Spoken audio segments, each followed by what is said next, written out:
عمران خان کی رہائی کو لے کر امریکہ کے اندر جو سب سے بڑی ڈیولپمنٹ ہوئی وہ یہ کہ اب امریکہ میں عمران خان کی رہائی کے حوالے سے حتمی فیصلہ 1 مئی، دیکھیں یہ اپریل کا مہینہ جا رہا ہے اور بالکل اینڈ ہونے والا ہے، اور 1 مئی کے حوالے سے فائنل تاریخ اور حتمی تاریخ کا فیصلہ کر لیا گیا ہے کہ اس دن باقاعدہ عمران خان کی رہائی کا حکم نامہ ایگزیکٹو آرڈر کے ذریعے سے ٹرمپ کے آفس سے یعنی کہ وائٹ ہاؤس سے وہ نکال دیا جائے گا، جاری کر دیا جائے گا، اور عمران خان کی رہائی کے اوپر عمل درآمد ناگزیر، نیسیسری۔ دیکھیں جس طرح سے ایک ڈاکٹرن ہوتی ہے نیسیسٹی، نظریہ ضرورت جس کو کہتے ہیں، یہ بالکل ویسی سچویشن بن چکی ہے اس وقت پاکستان کے لیے، اور عالمی سطح کے اوپر دنیا جس طرف جا رہی ہے، پاکستان کے معاملات جس طرف جا رہے ہیں، اس میں ابھی تو شاید ان کو سمجھ بالکل بھی نہیں آ رہی ہے، ابھی تو ان کو پتہ نہیں چل رہا کہ پاکستان، دیکھیں یہ کوارٹر صدی گزر رہی ہے اور دنیا کے اندر نئی صفبندیاں، دنیا کے اندر نئی نئی جنگیں، دنیا کے اندر نئی نئی اس حوالے سے اکنامک وار، اور پھر اس کے بعد ٹریڈ وار، اور ڈائریکٹ جو جنگیں ہیں وہ شروع ہو رہی ہیں، اور پاکستان کے اندر کوئی لیڈرشپ ہے نہیں، پاکستان کے اندر کوئی ایسا شخص موجود نہیں جو کہ لیڈرشپ کر سکے، جو کہ اپنی صلاحیت دکھا سکے، جو کہ لیڈ کر سکے پوری قوم کو بھی، ساتھ میں عالم اسلام کو بھی، کہ اسی وجہ سے تو پاکستان کے اندر بار بار یہ جو عرب ممالک کے 2 سب سے اہم ترین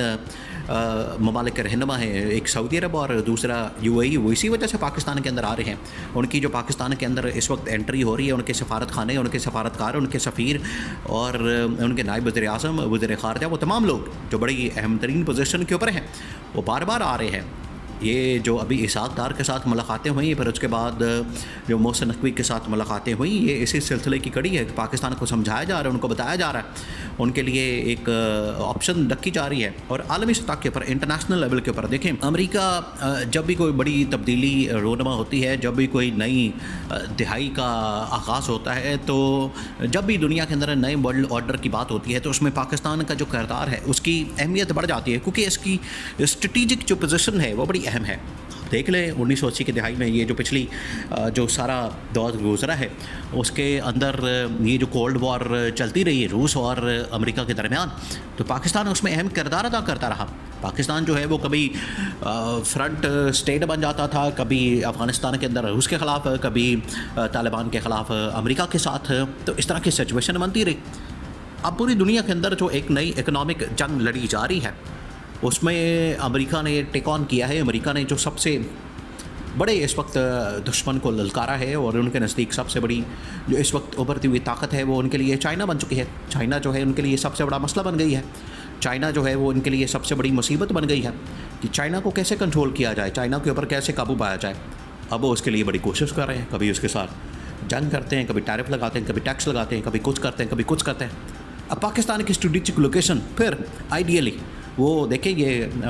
قدرت کا شاہکار ہے، یہ قدرت کی جانب سے ہے کہ پاکستان کی جو جیوگرافک لوکیشن ہے وہ اس طرح سے ہے کہ اب اگر کولڈ وار شروع ہوتی ہے چین کے ساتھ، تو پاکستان، ظاہری بات ہے پاکستان اس کے بالکل نیبر کے اوپر ہے، پاکستان بالکل اس کے پڑوس میں ہے چائنا کے، تو چائنا کا براہ راست ویسے بھی جو پاکستان کے اندر انویسٹمنٹ ہے، سرمایہ کاری ہے، وہ چین کی بہت زیادہ، چین کا اس حوالے سے انٹرسٹ بہت زیادہ ہے، اور امریکہ کو پتہ ہے کہ ان کی جو آپس میں دوستی ہے، ان کی جو آپس میں انڈرسٹینڈنگ، سلام دعا اور باقی تمام چیزیں ہیں، وہ بڑی معنی خیز ہیں۔ اس وجہ سے امریکہ نے یہ اندازہ لگا لیا، اب امریکہ نے پوری اسیسمنٹ کی، یہ ان کا کام کرنے کا طریقہ، وہ تقریباً 4-5 مہینے جو ہے وہ پوری رپورٹس تیار کرتے ہیں، بریفنگ لیتے ہیں، اسیسمنٹ کرتے ہیں، انٹیلیجنس رپورٹس، معلومات، تھنک ٹینکس،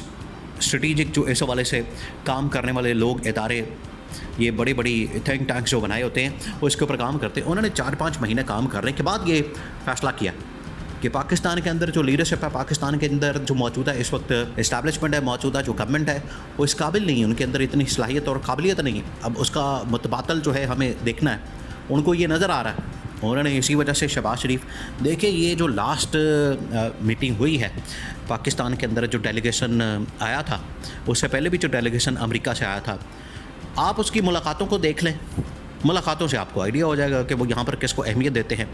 اور کس کی کتنی اہمیت ہے۔ پہلا جو ڈیلیگیشن آیا اس نے DGISI کے ساتھ ملاقات کی تھی، دوسرا جو ڈیلیگیشن آیا اس نے آرمی چیف کے ساتھ ملاقات کی۔ شہباز شریف کے ساتھ کوئی ایک ملاقات آپ دکھا دیں، کوئی ایک ملاقات ہوئی نہیں کیونکہ وہ اس کو اہمیت نہیں دیتے. اور جب عمران خان گورنمنٹ میں تھا, حکومت میں تھا, تو وہ ٹرمپ کے ساتھ براہ راست وائٹ ہاؤس کے اندر جا کے ملاقاتیں, جپیاں شپیاں اور سیلفیاں سب کچھ.